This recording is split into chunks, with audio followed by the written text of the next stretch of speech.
Therapists fucking their clients is starting to become a lot more common in psychotherapy.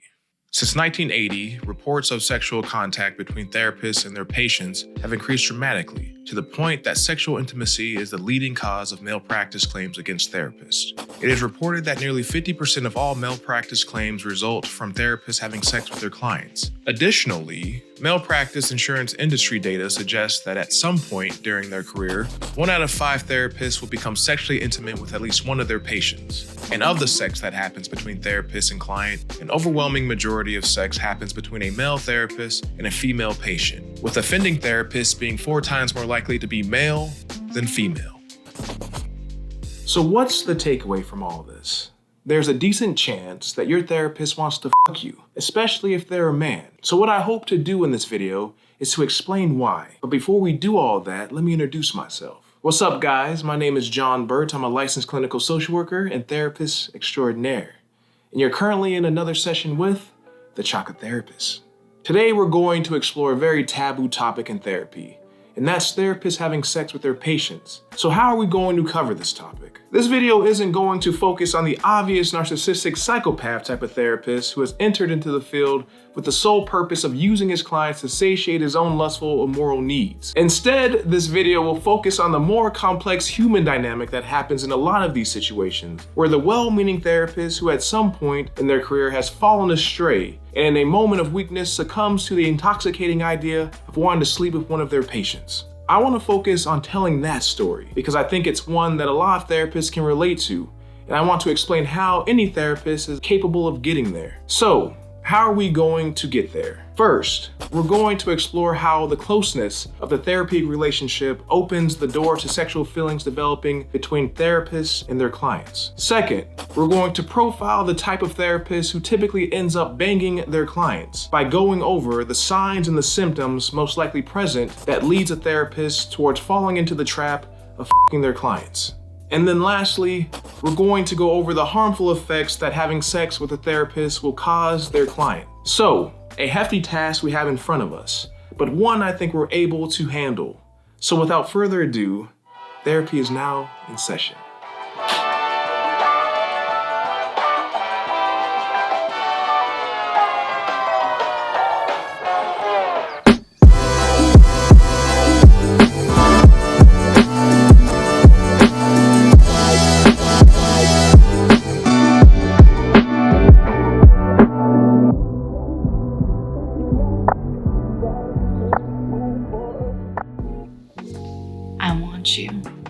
Oh, is that so?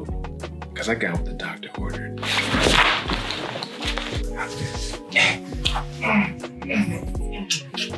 So, how did we get here? A place where sexual feelings have developed on both sides of the therapeutic relationship, causing the well-intentioned therapist to forgo his duty of looking out for his client's best interests and to morph into the sexual deviant who is now taking advantage of his client. Well, the answer can be a lot of different things, but let's focus on one: erotic transference. Erotic transference is the completely normal phenomenon in the therapeutic relationship between a therapist and his client, where over the course of therapy, the patient develops romantic or sexual feelings towards their therapist. While this typically happens to the client, the therapist also isn't immune to developing sexual feelings towards his patients. So, our first step to understanding how a therapist and patient ends up having sex is by understanding how the very intimate nature of the therapeutic relationship feeds into the chances of sexual feelings developing between the therapist and their patient. If you go to therapy with a good therapist, then your relationship with your therapist will be one of the most intimate relationships you will ever experience. And in a lot of cases, this will lead you towards developing romantic or even sometimes sexual feelings towards your therapist. Let me explain. Your relationship with your therapist will be one of the most intimate relationships you will ever experience. Your relationship with your therapist will expose you to a love that many of us are rarely exposed to, called Therapeutic Eros. Your therapist, if they're any good, genuinely loves you and shows you this love by offering you a sincere, caring relationship. Over the course of your relationship, your therapist has seen the craziness of your life up close as you shared with them your darkest secrets, all your crazy, intrusive, and sometimes illegal thoughts, your vanities, your sorrows, your traumas, and your passions. On top of that, your therapist has seen you at your worst. Your depression, your sociopathy, your rebelliousness, your narcissism, your hostility, your insecurity, your judgmentalness, and your seductive manipulation have all entered into your relationship with your therapist. This results in your relationship with your therapist entering into a realm that not many, if any at all, have ever entered. The therapist has become someone, often the only one, who really knows you. And this is important because to tell an individual all one's darkest secrets and still be fully accepted by that person is enormously affirming. And this non-conditional way of receiving love can be jarring, especially when compared with the type of love you're used to receiving. Your previous understanding of love was defined by your toxic-ass relationships in the past, where you had to earn the love you received, and a lot of the time that love was earned by having to endure being mistreated, being taken advantage of, having to do things to prove your worth, and overall, just being used and abused. Many of your relationships are defined by love and caring that can be eroded away depending on how you act, with people who will ultimately cease to love you when you don't behave in the way that they wanted you to behave. But in contrast, your therapist's love is defined by genuine caring for the personhood of their client. They care about your growth, your happiness, and your humanity, with their aim being to bring all of your inner potential into life. Come on! You got it, girl! Your therapist loves you despite your imperfections. Remember, they have endured your depression, your psychopathy, your rebelliousness, your narcissism, your hostility, your insecurity, your judgmentalness, and your seductive manipulation. And not only have they endured it, but one might also say that your therapist cares more because of these traits, since they reflect how f***ed up you are and how much care you truly need. It seems like the crazier you are, the more love your therapist has to give. Your therapist has given you the gift of being unconditionally loved, and this has brought something into life within you. So how do some choose to respond to such generosity when receiving a gift so precious and valuable? I want you.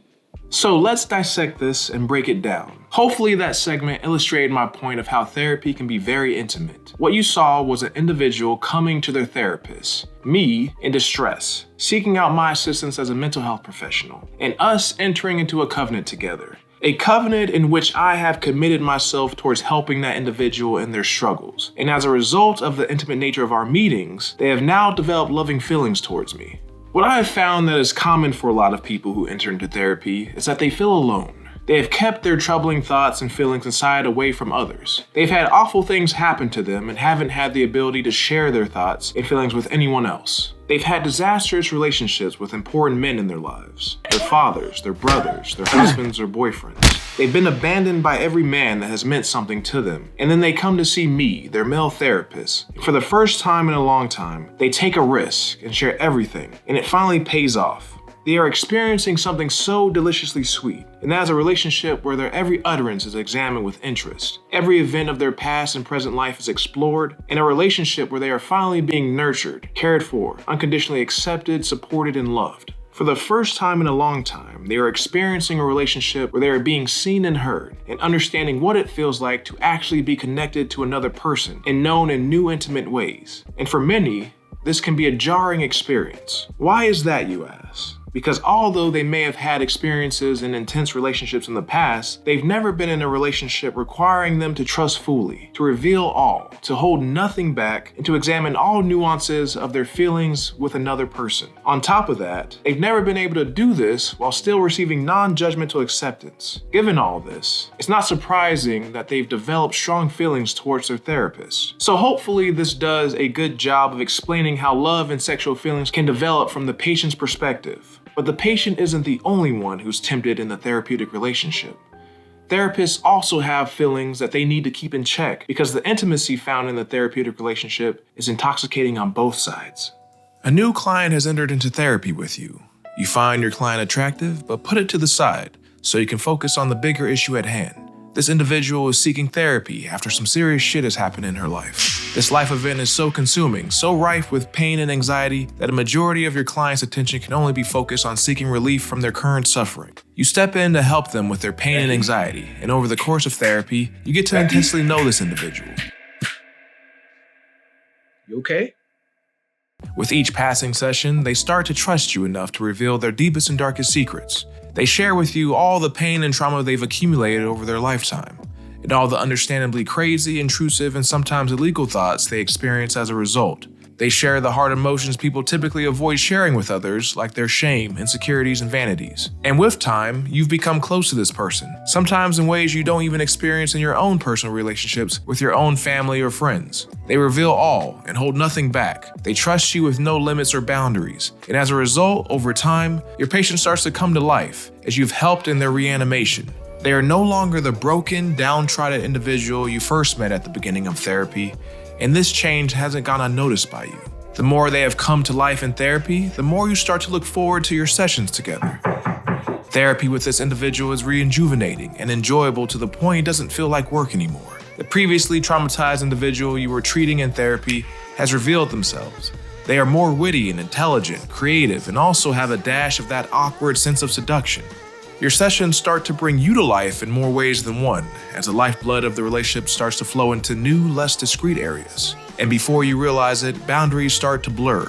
You start to find yourself disturbingly aroused by your client as they begin to enter into your fantasies. You think about seeing them hours before your session. You even think about what you're going to wear on the days you see them. You enjoy the hugs at the end of each session. You enjoy and even linger on sexual content beyond therapeutic benefit. You think about them throughout the day, even when you're with other clients or in between sessions. A growing awareness of the need for self-restraint starts to become more apparent as you are starting to overdo it by involving too much of yourself as a real person in the patient's life beyond therapeutic value, resulting in you starting to lose therapeutic objectivity. And this is leading to excesses of irresponsible behavior. You are now unconsciously colluding, taking advantage of your client's feelings and the situation by conveying your lustful feelings covertly, by fanning the flames of their feelings towards you. The seeds of sexual tension are starting to be planted, and a decision will have to be made by both parties on what direction the relationship will go, because therapeutic intimacy is starting to brush against the borders of sexual flirting and foreplay.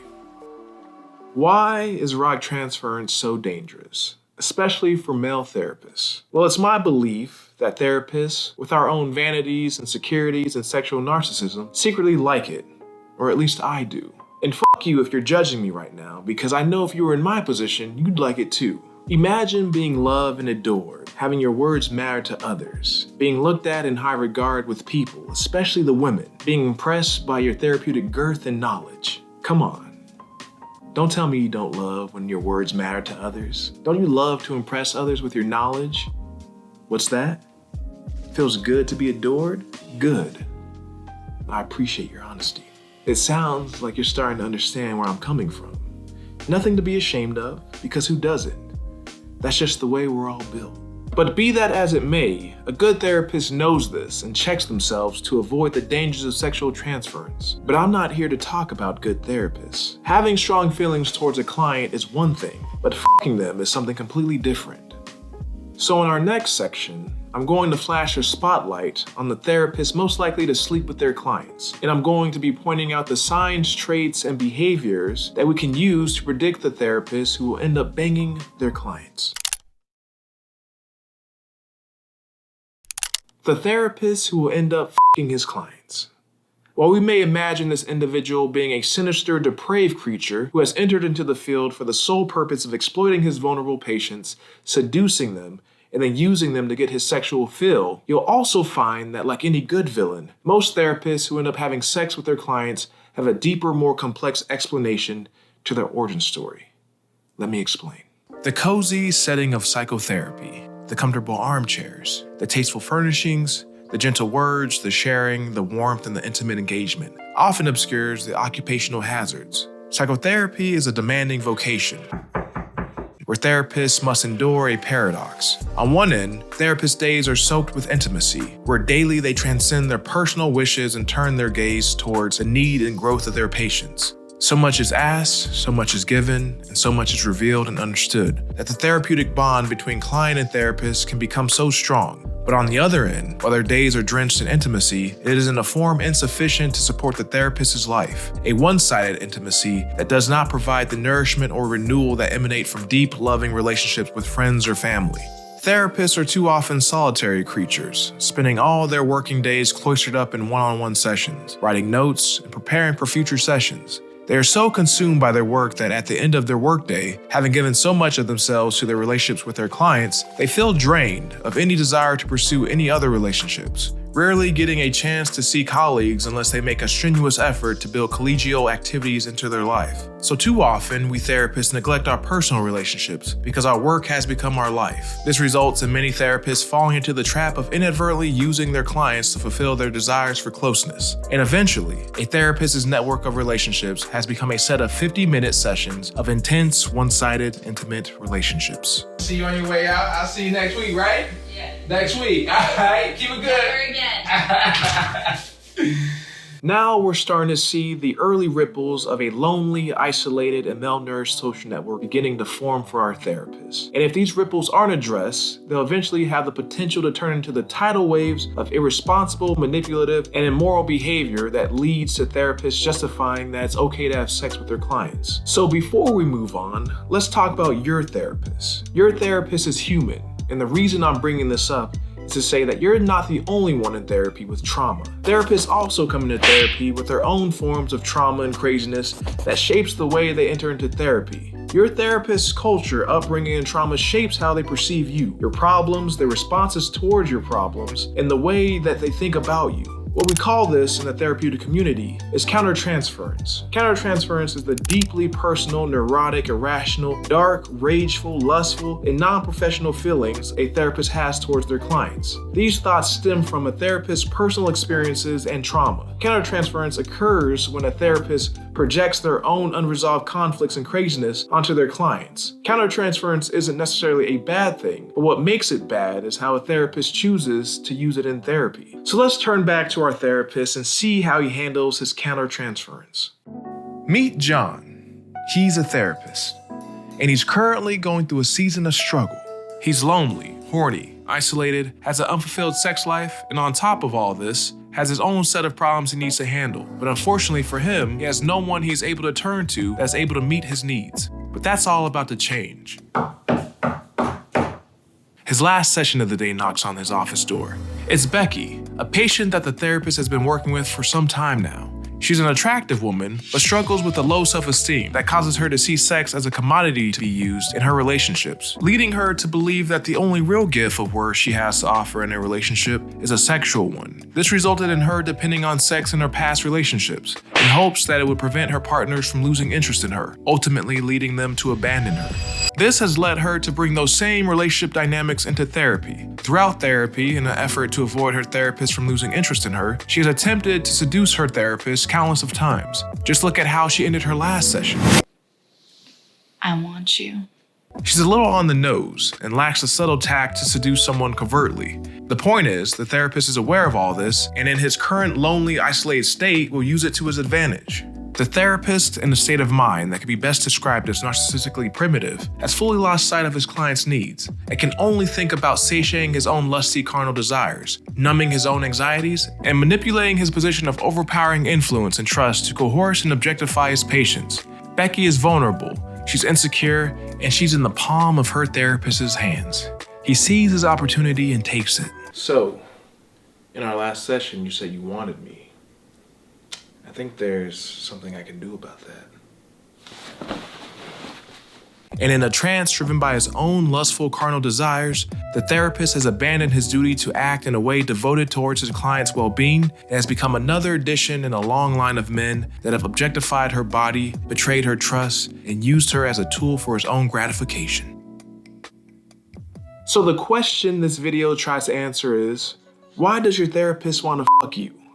The simple answer is, when a therapist has sex with one of their patients, it's always out of extremely selfish, narcissistic need. And this is what makes therapists having sex with their patients so destructive. Because if a therapist were to examine themselves honestly, they would come to the conclusion that they were acting for their own satisfaction rather than in the service of their patient. It's important to keep in mind the overriding goal of therapy, and that is to keep the care of your client's welfare always in focus. But therapists who become sexually involved with their patients heeded not their patients' needs, but their own obviously shameful rationalizations. There have been many therapists who have had sex with their patients, and their justifications always seem to center around, I'm doing this for my patient's need for sexual affirmation. This is obviously bullshit, because I've yet to hear of a therapist becoming sexually involved with someone who might actually need sexual affirmation. That's to say, someone who is remarkably unattractive, physically deformed, or surgically mutilated. Additionally, sex breaks all the rules of actual true caring, and in reality is another form of sexual abuse, the same category as rape, child molestation, or incest. And you might be saying to yourself, really, John?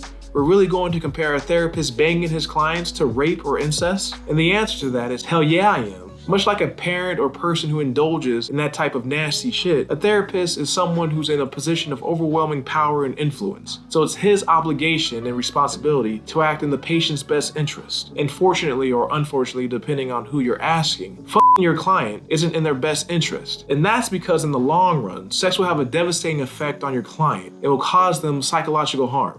You don't believe me? Well, let me show you. You're a therapist, and a new patient comes to you in a moment of distress. She's been through a lot and is entrusting you with her mental health in the hope that you will use your best efforts in therapy to effect a cure. You're needed to comfort her, care for her, and ease her despair. And in order for you to do this, they have granted you the privilege of being invited into the innermost chambers of their life. They show you all their craziness as they share their darkest thoughts, their depression, their traumatic experiences, their hostility, their self-harm, their homicidal urges. Basically, nothing has become off limits in your guys' relationship. And because they've been able to open up to you about their raw feelings without feeling judged, a deep sense of intimacy and trust has started to develop. An intimate trust so vitally needed to form the foundation of your therapeutic relationship with them. Because with this foundation of trust established, your patient will be able to experience one of the most intimate, caring, and emotionally supportive relationships they will ever experience. But that's not your goal. Instead, your motive is to use this facade of trust and intimacy and mix it with your position of power to exploit your client by fucking them, both literally and figuratively.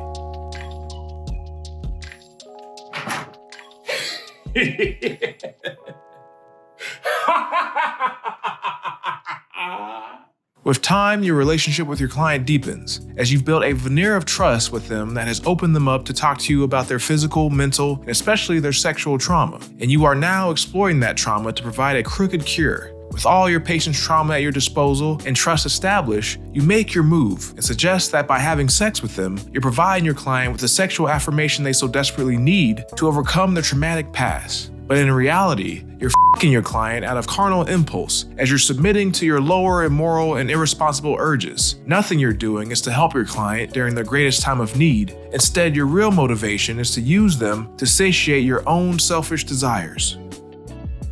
So we've seen how the therapist has had an ulterior motive behind developing a trusting relationship with his patient, and how he's used his position of power to finally get what he wants. Now let's see the aftermath of his decisions and see how things have panned out. The deed is done, and regret starts to settle in as you realize there was no real long-term plan after you had sex with your patient. You can't marry this person, have kids, or even grow old together in a loving relationship, because you having sex or having any kind of relationship outside of therapy goes against your profession's code of ethics. And if found out, you would lose everything you worked so hard to achieve. You'd lose your license. No! No! No! You'd be sued for malpractice, and you'd become a pariah in the therapeutic community and lose the profession you love doing. But worst of all is the effect that sex has on your relationship with your client.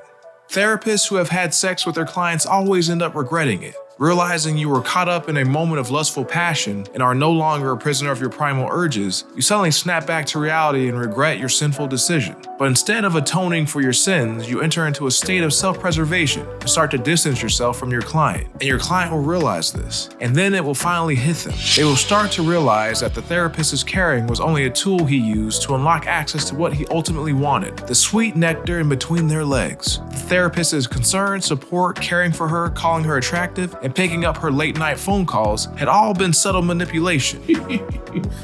All right, slow it down. A means to an end that would shape her into a tool he could use for his own gratification down the road and not for her benefit. A therapist who has sex with his clients denotes deceit, manipulation, and objectification of his patients. Basically, almost anything but actual, genuine caring and relatedness. And because of this, eventually your client will feel more used than cared for. And the result of this is a client who no longer knows what or whom to trust. as the therapist has become another addition to our long history of people that betrayed and eventually abandoned her after getting out of her what they desired. And as a result of feeling these intense emotions of exploitation, betrayal, and abandonment, your patient is at an increased risk of taking matters into their own hands and may turn to alternate, more harmful ways of dealing with their own pain and turning their intense emotions inward in a way to get back at you while also escaping their suffering at the same time. Jesus Christ! So I think I've done a good job of breaking down this topic. We understand why therapists have sex with their clients. We understand the type of therapists that have sex with their clients.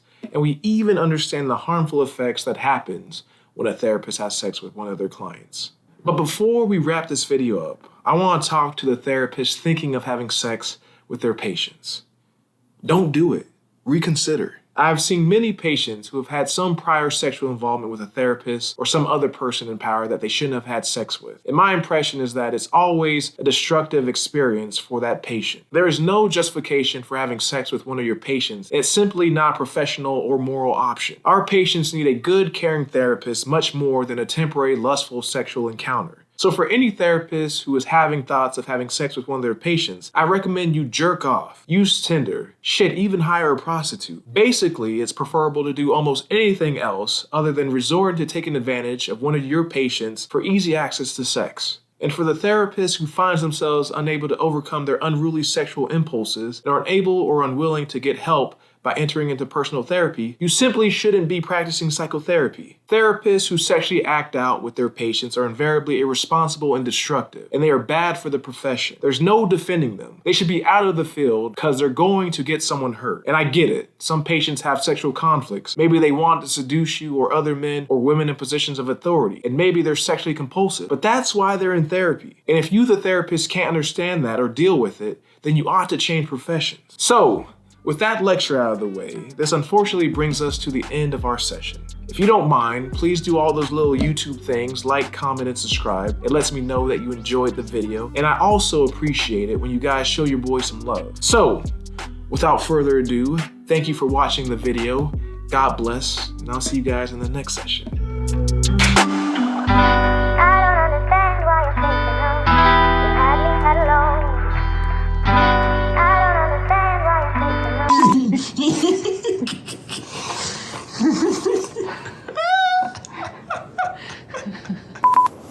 All right. Get off me, Emily, my makeup! Come on. It's disgusting. Have the potential to turn into the tidal waves of irresponsible, manipulative, and immoral behavior.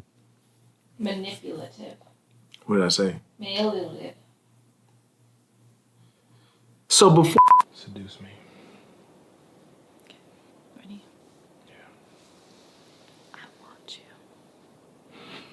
you. Why are you whispering? Oh, sorry. Ready? Action.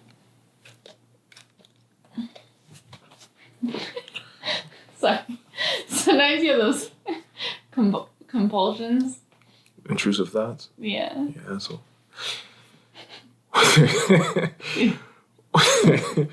What? Why is it alright? Sorry. This video isn't gonna focus on the obvious narcissistic. Slow down. The way you look at me, it makes me feel like Don't you're like, blame this shit on me as if I'm doing. look, quit. Like, I need you to look like, yeah, let's go. All right, let's do this.